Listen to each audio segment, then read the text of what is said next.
Hello, and thanks for tuning in to another episode of The Director's Cut, brought to you by the Directors Guild of America, featuring today's top directors sharing behind-the-scenes stories of their latest films and insights into the craft of directing.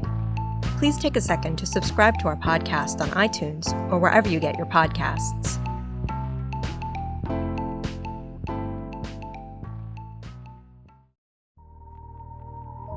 This episode takes us behind the scenes of director Steve McQueen's new thriller, Widows. Set in Chicago, the film stars Viola Davis as Veronica, who is widowed after her husband is killed by police following an armed robbery attempt. Veronica soon joins forces with three other widows, who have nothing in common except for their husband's outstanding criminal debts and a desire to shape their own futures, to enact a heist that her husband had been planning. In addition to Widows, Mr. McQueen's directorial credits include the feature films Hunger and Shame, the pilot of the series Codes of Conduct, and the short film art pieces Static, Deadpan, Exodus, and Bear. He was nominated for both the DGA Award for Outstanding Directorial Achievement in Feature Film and the Academy Award for Best Director for his 2013 film 12 Years a Slave.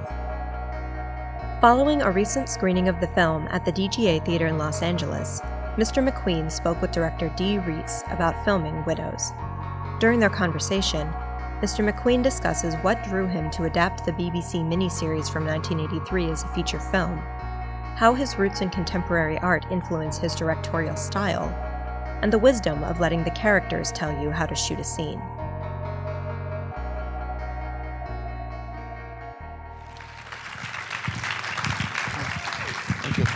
Thank you for coming on your Saturday night. Good. It's just really my honor to get to sit and talk to you about your craft. And one of the things that I was most excited about was, looking at your work in modern art and, thinking about the 2009 Biennale, where your piece called Giardini, which is about absence in a way, and is also presented in this kind of two-channel style. And then in 2015, your work Ashes, which simultaneously projects like a young man living side by side with an image of his ending. And so I wondered how that kind of binocular point of view informed how you edited this film or how you shot the film also. It's kind of interesting how sort of art and my artwork and the film work, and people always ask, does one sort of, is one different from the other? And the only way I can sort of truly sort of speak about it is if as a writer you write poetry and then you write the yarn, a novel. You're using the same materials, the same words, but to say the same things but differently. Poetry being fractured, abstract, compressed, concise, 2 paragraphs possibly, and a novel being like, I know, over 100, 200 pages to say the same thing. So it's just using a camera differently to say the same things. So, and that's, again, narrative feature films, it's one of those things. And again, the funny thing with poetry and contemporary art, just as a novel and film, hardly anyone reads, poetry anymore. And, not a lot of people are averse to contemporary art. So it's just it's just interesting how those two things are alive but different. Yeah, in the opening of the film was especially present, intercutting kind of like the heist where Harry is supposedly murdered with like lovemaking, and so with each of the women kind of intercutting kind of like the present versus, what happened. And then also I was interested in, you deal a lot obviously with like absences, and just starting with the name Widows itself is someone who's defined by an absence. And so I really appreciated how throughout the film you kind of played with that, and how in the death of the son there is revealed like this absence that we've been aware of, in the same way we reveal the presence of the husband who we hadn't seen. So I wanted to, if you could talk about how you played with absence in the blocking and in the staging. Sure. Well, the beginning of the picture, what I wanted to establish from the get-go was these two people who were passionately in love. And again, it's just to see two people over the age of 40 having sex. And actually, we do have sex over 40 people. It does happen. Do you know what I mean? Hurrah. And long may it last. Anyway, moving on swiftly. And the fact that you have this sort of, you have this two, people of different backgrounds, different races, who love each other. So we have established this. And then with the intercutting, what I wanted to do was I want to have a caress and a slap, a caress and a slap, a caress and a slap. So as soon as you got into it with your popcorn or your soda, you were going from 0 to 60, with popcorn flying on your chest or your soda spill, but you were in the movie. So by the time you had the title, Widows, pops up on the screen, the text, you were like, oh, okay, I'm in. The door had shut, you're in, you're strapped in for the rest of the story. So, and that absence, again, yes, it's beautiful what you just said there. I love that. You said that you're defined by absence. That's gorgeous. I don't think I can add to that, because it's so beautiful how you said that. Defined by absence. I think, often we all are at a certain point. We're all kind of widows, or we all, at one point, or we all become sort of orphans or half-orphan mothers and fathers and brothers and sisters, or people we love that we're lost. And I think what's genius about Viola Davis in that role is that from day one, she's carrying a weight. And that weight is not just the loss, of course, we know of a husband, there's another loss. And often you say to yourself, when you look at this character, Veronica, you think, well, she's such a, yeah, thank God for the dog, it makes it a little bit human. But then again, the dog, in some ways, you understand the dog even more in retrospect. So, Viola is such an amazing actress in some ways. She's an iceberg, because even a turning of a door handle has so much weight, and so it's gorgeous. I love that. We use your presence is defined by absence. Loving it. Yeah. Sorry. Sorry. And then I wonder, were you playing with that idea in the palette of the film, in the wardrobe, the black and the white feels very stark and present, and with Stockhausen, the sets feel like they're playing very much with black and white. Was that also presence absence? I mean, you know what? We had a genius situation with Adam Stockhausen and Jenny. Goodness gracious, me. Yeah. Sorry? Egan? It's Jenny who? Egan. Yeah. Jenny Egan, who I'm meeting for dinner tonight, would you believe? Outrageous. Don't tell I had a mind fart there. I apologize. Jenny Egan and Adam Stockhausen, they had a really wonderful relationship and just working together with the palette and of course Sean Bobbitt, genius cameraman. So that was interesting. And again, I was arguing with Jenny about why would she wear that?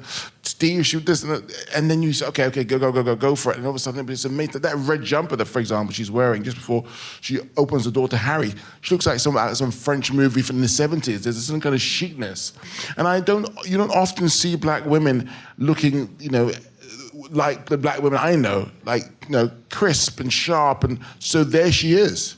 In a full of her glory, that black woman that I see, walking in the street, goes, damn, where'd she get that cashmere coat from? Yeah, that's her, and she's alive and she's well, and she's in Chicago. Yeah, and so speaking of Chicago, you mentioned Chicago being a site, that was very particular to telling of the story. So if you could talk more about that in Chicago. I love the shot that you did where, we see Mulligan kind of leave this vacancy of his father's manipulation, get in a car, and we whiz through space, with all these territorial kind of yard signs about his father's presence or about his soon-to-be presence. And then he gets out on the other side of the car, and you show how you turn two corners, and the world is different in a single shot. It was genius. I think the first time I actually went to Chicago was 22 years ago with my then girlfriend, who now is my wife. It was my first solo show exhibition as an artist. I did it Museum of Modern Art of Chicago in 1996. At the same time, there was a Democratic convention when Bill Clinton was president, and my wife was sort of covering that as a journalist. So I always say my first footprint in Chicago was art and politics. And ever since just going there back and forth, to get to understand the Midwest, it's kind of interesting. And when I was in Chicago first time, the segregation was really kind of, evident. And I remember my mother came with me. I did the retrospective at the I can't remember what was it. It was a museum in Chicago, the large one.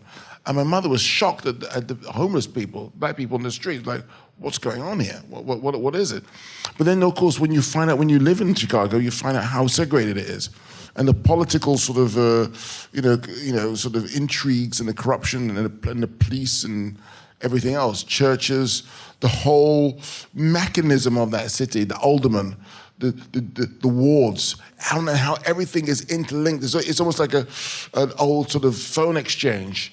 Everything is interlinked, and the phrase that which I really sort of, which took my sort of fancy when I was in Chicago, I got a guy. Everyone's got a guy. You want hockey tickets? The police go, hockey tickets, I got a guy. Everyone's got a, you're the police, you got a guy? How's that? Wait. So there's a situation where everything is sort of interwoven, and that's what I wanted to sort of look at. I'm going on a bit, but okay. So the car ride. The car ride was, how would you, again, I'm an English director, so we're always trying to stretch a pound. You know, how do you do most with less? And the whole idea of that narrative, in some ways, you're pulling, it's mobile, it's a mobile shot, so you're actually dragging the narrative, visually, and therefore you get 5 narratives in there. You get the sort of the transformation from a poor, you know, predominantly black and African American neighborhood to a predominantly white, upper middle class neighborhood. Just through the car ride. As well as that, you understand that Jack doesn't give a damn about the people you spoke about. You understand that, you know, he's his mother's child, meaning that he has a rift with his father, and that Siobhan, who doesn't say anything in the whole entire film, is very vocal in the car, pushing Jack to be the mayor and to sort himself out. So you get so much narrative in just by that movement, and that's what I wanted to portray. And of course, the geography in Chicago is there. I didn't have to make it up. It's just there. And one last thing before, I don't bring my stencil onto a situation. I was like, you know what? I'm going to do this here. It's what is this narrative telling me? What is this location telling me? Because often when you write something and you get there, it's like completely different to what you wrote. So therefore, you have to change, and you have to sort of, how can I say? You have to sort of. The word is collaborate with the environment. So whatever the environment asks or needs, you have to accommodate that, not me, it. I thought it also very interesting how, you know, these women, you know, so on the macro level, this is obviously a story, you know, that talks about redistricting and gerrymandering, which we've just dealt with, of course, in our country and are still dealing with. And in a way, these women are redrawing the boundaries of their lives, so they're redistricting their own existence in a way. Yeah. And so what I thought was interesting was how they used the kind of tropes, or they use the stereotypes to do that. So they play a lot with hierarchy. Oh, my boss really needs me to do this. And there's, oh, my husband, oh, you know, so they code switch and use hierarchy. So they're using kind of like the faults of the system to employ people, you know, to get people to help them. So, well, what's the line? What was the line that was it?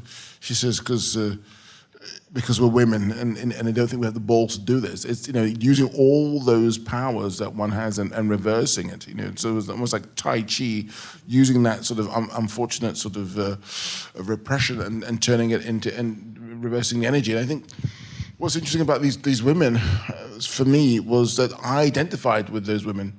When I first saw this TV show in '93, April '93, looking at the TV screen for the first time, I saw myself in a way. It wasn't Sean Connery playing 007. It wasn't Johnny Weissmuller playing Tarzan, who as we all, I mean, and women, and of course minorities know this, you become that person on the screen. You become the hero because you've got no one else to identify, because that's what it's showing you. So for the first time, I saw these 4 women who were being judged by their appearance and being deemed as not capable. I saw them sort of have this journey, you know, circumnavigating and sort of putting on its head stereotypes. I saw myself, and it was extremely exciting. Yeah, it was one of those things, and I just kept it in my pocket for 35 years, but true. Yeah. And I wonder if you could talk about how, you know, is this film about like inheritance in a way? Because it feels like in this sense, it's like a negative inheritance almost, where, you know, Mulligan is trying to like, you know, inherit the ward, you know, and there's that great line that Manning has, you don't inherit a ward, you run for it. Mm-hmm. And then in many ways, you know, this debt feels like something that's been kind of handed down. Well, I can answer this question. This film for me is about the fundamental, is about the fundamentals of America as an outsider, as I see it. And what I mean by that, I mean, you know, this country is you know, is basically, the foundation of this country is of course, genocide and slavery. But on top of that, which is, on top of that, is this fantastic thing that people from all over the world have come here from different circumstances in different ways and made this nation, made this America. So you're all Americans, but you know your parents or your grandparents are all from somewhere else, and that's pretty bloody amazing. And you know, and you do it to you being American, you make the country.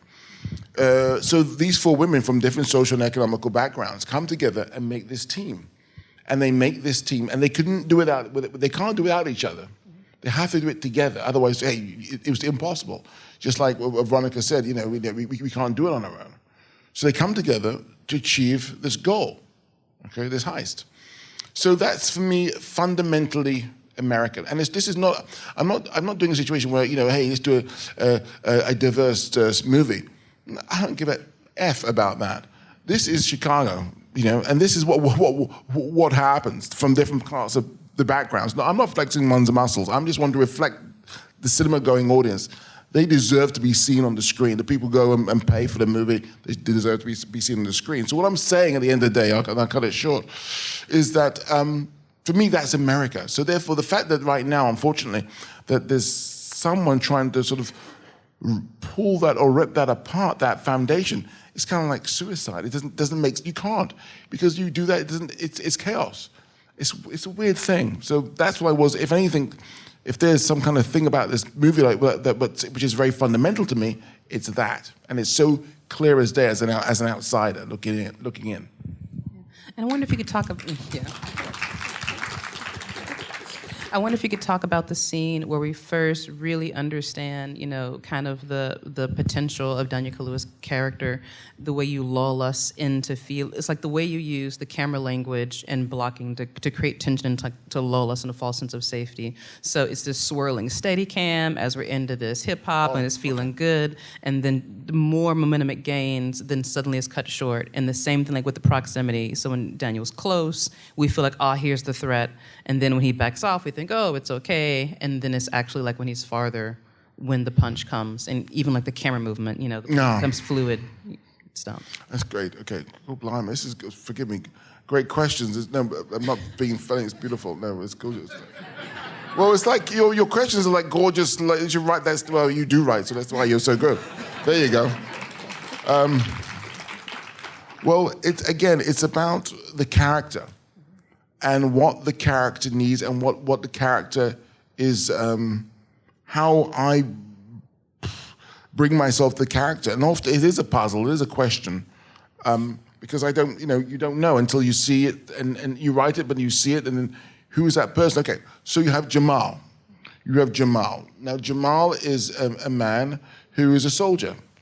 Jamal is a person who has been living with violence, lives with violence. Violence is something that he's very much used to. Maybe he was used to it in a domestic situation, in other situations.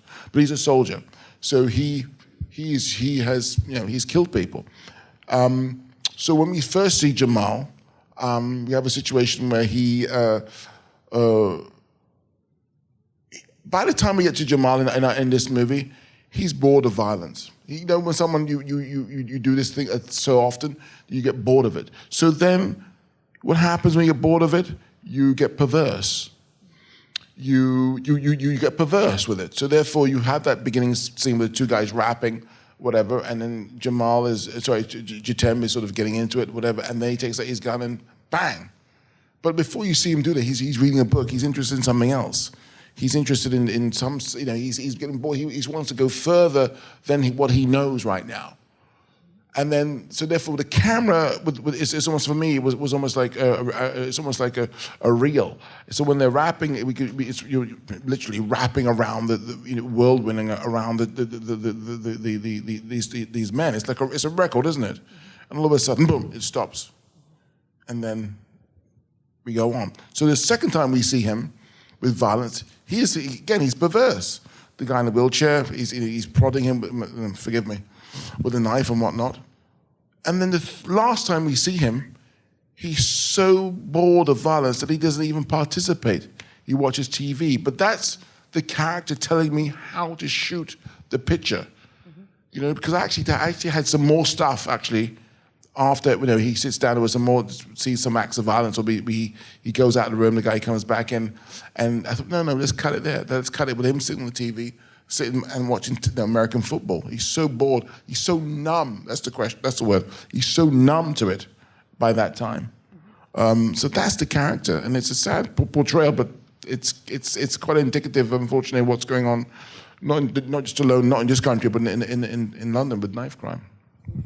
And some of the images, some of it reminds me of Kerry James Marshall, like the portraiture, like Veronica clutching this very white dog, or Daniel Kaluuya in a black suit against a black chair. I just love the way, you cast films, and I love the way you lean into it, and the constant juxtaposition, Veronica's hand exploring like a stark white pillow, and like the way you kind of play with that, that constant kind of contrast, and daring us to think, or even like Alice, then holding, or not Alice, the, I forget like the new wife's name, like with the white baby, and then her with Carrie the, yeah. So it's just really interesting. I guess it's not a question; it's a compliment. But I just wondered if you could talk about as you think about who touches and touch, and what you're looking for when you're getting that sensory. I think it's to do. It's like touching and smell. It's these things which we never get to do for the cinema, that we can't really get it on from cinema, but you can do it through composition, you could get it through color, you could get it through sound, those kind of things I'm just very much alert to, because for example, the dog and Veronica, it softens Veronica, because she's kind of hard, and that dog gives her kind of a humanity in a way. Oh, cool, well, she can't be that bad because she's got this fluffy thing, and it kind of, you laugh a little bit, but then again, the dog is deadly serious, and what the dog actually does. Because at first it's this fluffy dog, but then this is a dog that smells Harry's scent. This is a dog that is her only companion, because her husband has died and she has no son. I imagine she had a dog once her son died. So it's a serious, it's a quite serious situation, a dog. But it comes in a false disguise. So the composition with Veronica in any situation with the dog or not the dog, it does something to you mentally. When Veronica's talking, she's holding a dog. She's saying, you guys, someone died. Do you know what? Are you ready for this? And she's got a dog. It does something to you looking at her. The other thing you were saying, God blimey, I can't remember. What were you saying? It's just like the touch her hand on a pillow, exploring the absence of them together. That was sound. That was more to do with sound, because of the flames going off, and then a crisp white sheet with her beautiful hands on that, and then it's missing, absence, as you said.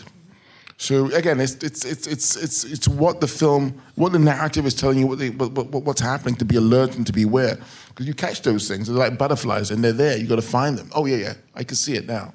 But I don't do shot lists, because you have to find it. It's there. It's in the room. And one of the things that I've loved about all your works is your comfort with discomfort. So in Hunger, one of my favorite shots, like this wide shot of Bobby talking to the priest, and you think we're going to go across the room, but we're not. We stay in this wide shot. And then in Shame, one of the shots I love are the Brandon and Sissy wrestling, and it feels like this incestuous. It feels like this is a transgression, that we've seen before. And of course, at 12 Years a Slave, there's a lynching scene where this man's towing himself, towing himself into life. And so I just want to know, as a director, how do you know, when the shot is over, or how do you have, Well, the first thing in Hunger with the two-shot with the priest, Bobby Sands and the priest, there's a two-shot. There's a two-shot of Bobby Sands, a character played by Michael Fassbender, and Father, I can't remember the father's last name. We had to change it because we could use a real father, but it was Liam Cunningham. The reason why we did like that, well, I did like them, and Sean Bobbitt backlit it, because okay, I want these to be like this and this. It was almost like a Connors McEnroe Wimbledon tennis final. Two Irish men wanting the same thing but wanting it differently. Bobby is a serve volleyer, McEnroe, and Connors being the baseliner, looking for the long game. But at the same time, the reason why I shot it like that was because I grew up with great radio. I was very fortunate to grow up with great radio, like BBC, Radio 4, whatever. So to hear was much more interesting. But because they were far away, you paid more attention to what they were saying. So you lent in more. So that was so interesting for me that, you know, you as a audio, and what they were saying was life and death. It was that important, you know. Again, with the troubles and you know, what happens is violence happens and it becomes so extreme, and then you stop and you start talking. And after you be talking gets exhausted, then it gets violence, then it gets so extreme, and then you go back to talking again. So it's physicality and vocality within that shot, within that kind of idea. The next one was, oh my goodness gracious, Shame, and the fighting with Michael and is when he's got his towel in his waist. That like one. The brother and sister, yeah, on the couch. On the couch, and it's that was so good. uncomfortable. Yeah. Yeah, that was good. Sorry. Well, that was good because because Carey Mulligan forgot her lines. She didn't know her lines. And then that was a good, you know how it is, you know, director, you sort of roll with the punches, but then she forgot her lines, and she and Michael had to do rehearsing, whatever. She didn't forget her lines, she didn't know what happened. There's all kinds of things going on when you're young, isn't it? But she's not young anymore, she's a lovely lady now. But she was feisty, she's just why she's a great actress. And then Michael's then, he's talking. And then so a lot of that was improvised between the two. And then Michael sort of cajoling her. And then things happen from that, and then fucking Carrie came alive, you know. And that was one of the best things that I've experienced with actors, because it was just two great actors sitting on the couch. The camera was behind them, so you only saw their profile, you saw behind their back, and they were just dueling, and it was real. And Michael and she, and it was marvelous. And you know, we got it on camera. I was like, you know, thank God Carrie forgot her lines.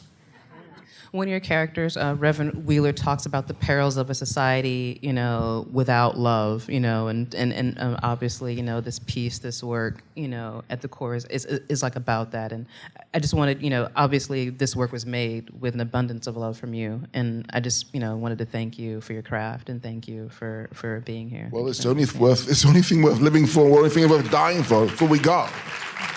It's the only thing we got, mate. Yeah, no, thank you. No, thank you. Cheers. Thank you for coming. Thank you very, very much. That was great.